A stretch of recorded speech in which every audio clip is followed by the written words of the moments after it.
Well, hello everyone. This is Finn McCormick from the Good Robot Company. And Finn, tell us all about you, all about your company, and how long you've been in business for. Oh, well, thanks so much for having me, Charles. Really appreciate it. I'm from the Good Robot Company. We are developing the next generation in bias detection software for artificial intelligence and machine learning systems, Hmm. based in Falmouth in Cornwall, which is I think breaking the mold a little bit and trying to start a company with really world changing ambitions from Cornwall. And I love that. I love the ambition and showing that actually you don't need to be based Silicon Valley, London. You can actually do great things through the internet, leveraging digital technologies from wherever you are in the world. So my name's Finn. I graduated from the University of Exeter Business School, where I met my amazing co-founder Elizabeth, who is I refer to as our in-house genius. And we have been building products, and we're looking to launch our web integrated product in the next couple of weeks, which is going to be really exciting. That's great.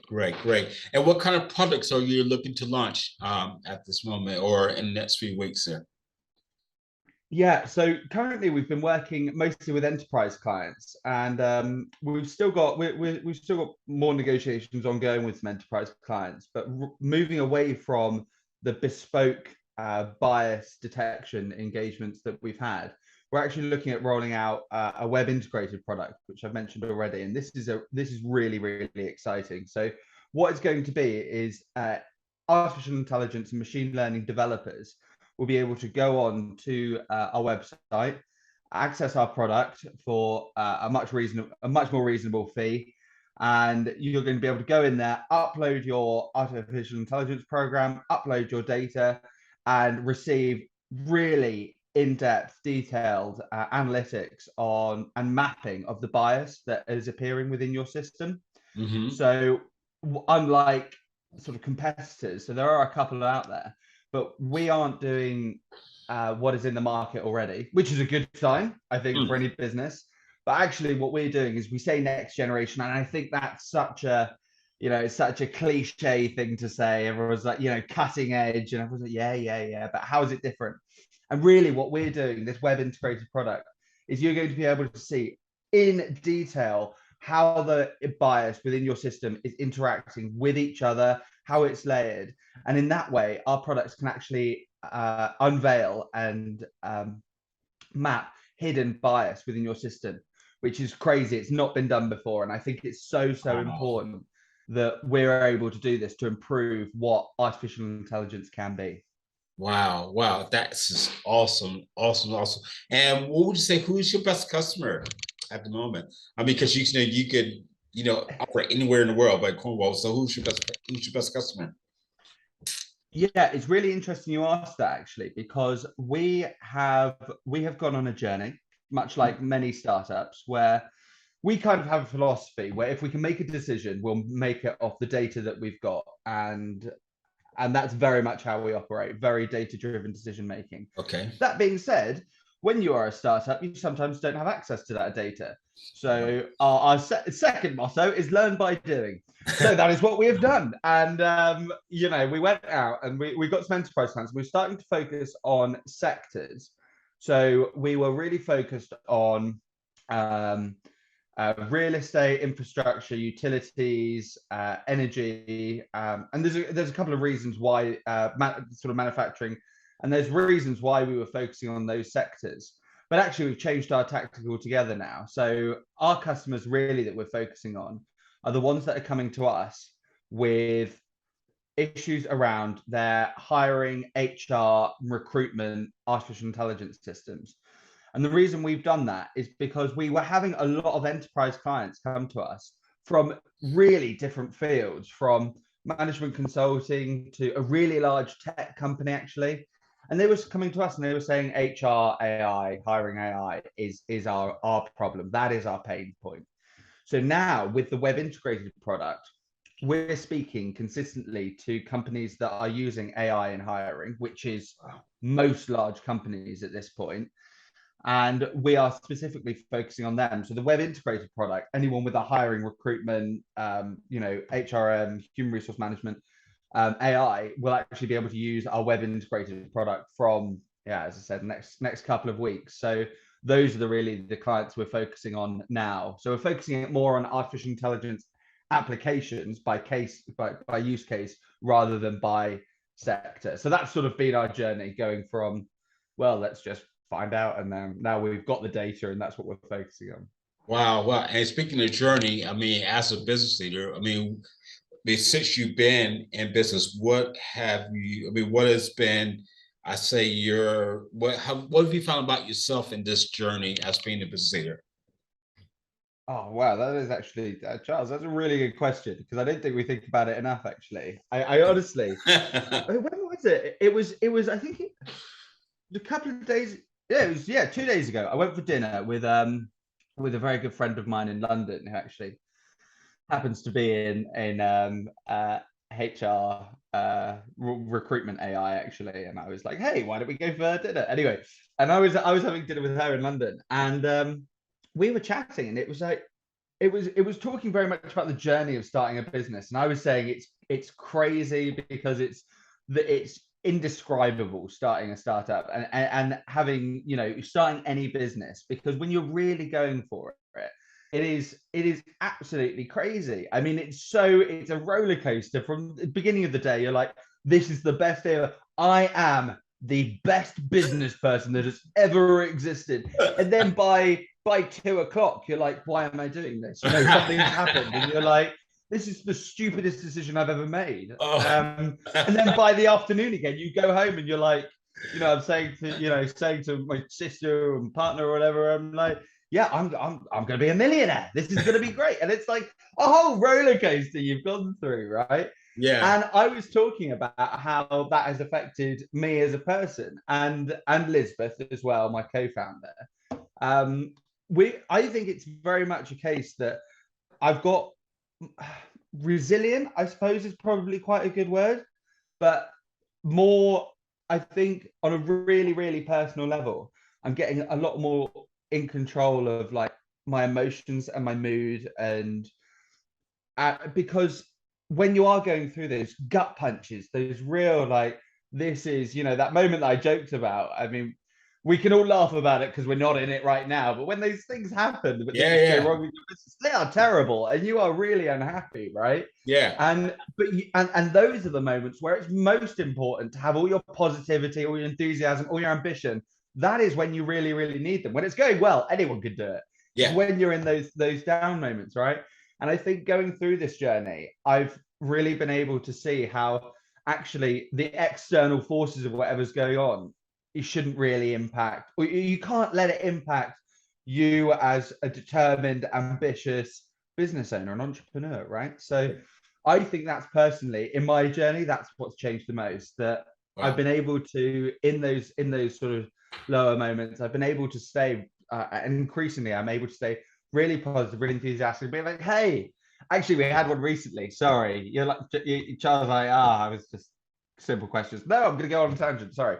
We had one recently, and it was a big old gut punch. I had a career for 6 years in sales before I went to university, so I've kind of gone through a lot of these gut punches in my kind of history already.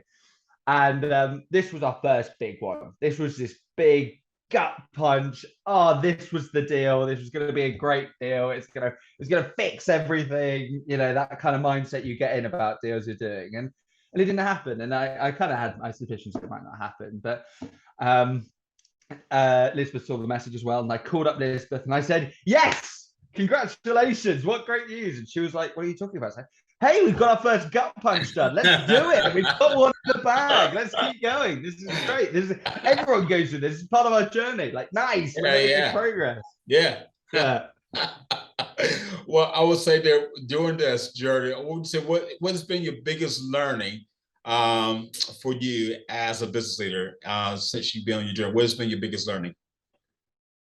So, taking away the sort of personal aspect that I talked about there, how it's changed me as a person, a learning, and I'm talking a truly business sense, something that somebody else could take away from the situation, is what we've really found, and I think it's such an important lesson to learn early on, that actually business is very much a kind of collaborative effort. It's it's like sales. People buy from people.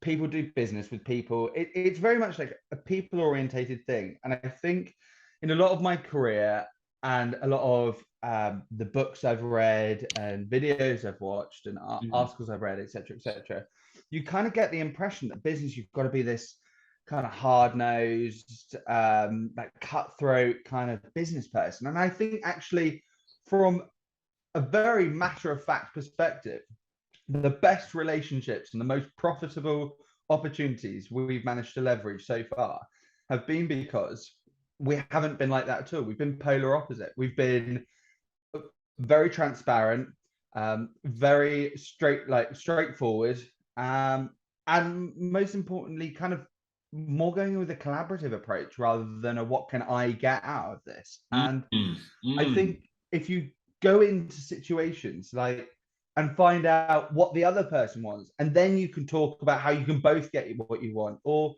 if we're talking to an enterprise client and they are, big companies, FTSE 100 companies, blue chip American companies, and they're talking to us, like, where are you? What are you doing?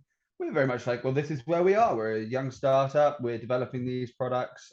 These are the people we've got in our team, and we're fortunate enough that so few people are expert in or certainly to the level Elizabeth is expert in bias within artificial intelligence, so that we could be very straightforward with where we are, and really they know that we are already the sort of real experts in this area. Yeah. So I think if you are going to learn anything about business, it's that people are the most important thing. And the best way to get the most out of people is by being honest, transparent, and yeah, people centric. So that would be my main bit of learning that I think Wow. Wow. I we've love that. taken. I love that. And now your learners there and hear your story and your journey so far. Finn, what would you say has been your biggest challenge for you or biggest issue for you in your business? Um, wow. Do you know what? It's all great. You talk about the good stuff, and then you're like, "What are the challenges?" And you're like, "Well, which one?" Yeah. So, Which one? yeah. I mean, what a menu of challenges I could choose from. What has been the biggest one? Do you know what? I think yeah, honestly, so many. Try not to dwell on them really, because you just get through them. I think that's the whole point of entrepreneurship, right? Is Yeah. you're starting a business, and every day we're like, oh, that's another obstacle, right? Well, let's overcome that. Yeah. I think there's been, okay, actually, I'll choose the challenge that I think is most directly applicable to the widest amount of people. So, I had a lot of technical challenge come to my head then, and I had a lot of client relationship management challenges and external stakeholder challenges. But I'm not going to choose any of them. I'm going to choose the thing that I think will be most valuable to the widest array of people. And I think we are going to talk about the founding team and the challenges that can bring, because I am so fortunate, and I thank my lucky stars every day that it was Lisbeth and I started this, because actually, and I'll say this because I know Lisbeth agrees, on paper, Lisbeth and I aren't that similar. Lisbeth is the deep technical person, and I'm very much the business, sales, marketing. We just have different personalities because of what we're interested in, right? Yeah. And if you put us together in a normal situation, I don't think you'd really pair us. But actually, we've made the best founding team because we have those different perspectives and because we have those different ways of thinking. But that brings challenges, right?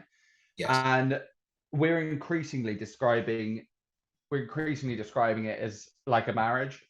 And I think it is like a startup, a business, they take over your life, right? So whoever you're starting this enterprise with, they are, for all intents and purposes, male or female, whatever, you're really getting married to that person. And Mhm. like any marriage, that comes with its great points and challenges. Yes. And I would say that the challenge we had, although we have actually really gone a long way to overcoming it now, is that I started programming when I was in the first year of university, and I started programming artificial intelligence from then. So I've been programming for about 3 years, and did her first university level robotics module when she was 16. So there was sort of a gap there. But I was really interested in the technical side. And that being said, on the flip side, I started my first company when I was 18. I spent 6 years in sales in the Middle East and in the UK. And I've done my graduating from a business degree. I had quite a few companies. And so I've done a lot of that sort of business sales sort of side of it. But that being said, Elizabeth is doing her business degree. So she's also interested in the business side. And we very much had a problem at the beginning, a real challenge where it was this division of responsibility and areas of responsibility. I wanted to get involved in the technical side, and I was like, we could do this, and this, and vice versa. Elizabeth was like that with the business. And actually, we realized that there's a really efficient way to do this of making clear areas of responsibility. And since we've done that and managed ourselves more effectively as a founding team, our productivity has gone through the roof. Combining that with the whole marriage analogy, by being super straightforward and honest and caring with each other, we've been able to sort of nip problems in the bud really, really quickly. And I think if you don't do those things, that founding team, your greatest strength as a startup or a young business, your founding team, can become a real point of weakness and contention if you don't lay those frameworks early. So that I would say maybe that has been one of our challenges that I'll talk about. But I think, yeah, that straightforward, honest, and caring approach to each other is so important. That's great. And last, I tell you, I asked one last question in 20, 30 seconds. What would you say? What would be your advice to an 18-year-old who wants to start their own business? What would be your advice to them? As someone that has been in that don't do what I did. Actually, I would say the most important thing, and when I was a young, ambitious 18-year-old, I was like, screw education. I don't need that. I know everything I need to know. I'm going to go out there and Mark Zuckerberg, here I come, and all guns blazing. I think that's naturally what you do when you're young. But I would say to any 18-year-old, and I know it sounds so parental and boring, but learning is the most important thing, and that is the foundation that you build your business off. Yeah. You can go out there and start a business at 18 and it can be very, very successful, but you've got to consider that you're going to have to learn all the way along that journey. So yes. I would say your focus at 18 is, if you want to start a business, be hyper focused on learning. That can be practical learning. You can be in a job, you can be learning and earning, or you can be in a, particular, you could do a degree program, you could do an apprenticeship, get technical skills so you can build the product, but you're learning. And I think learning is really the absolute key. And that's what you've got to be hyper focused on to be a successful business when you're sort of younger. That's great, Finn. Thank you so much, Sharon. And that's the end of the interview, but thank you so much. I'm going to take it off record now.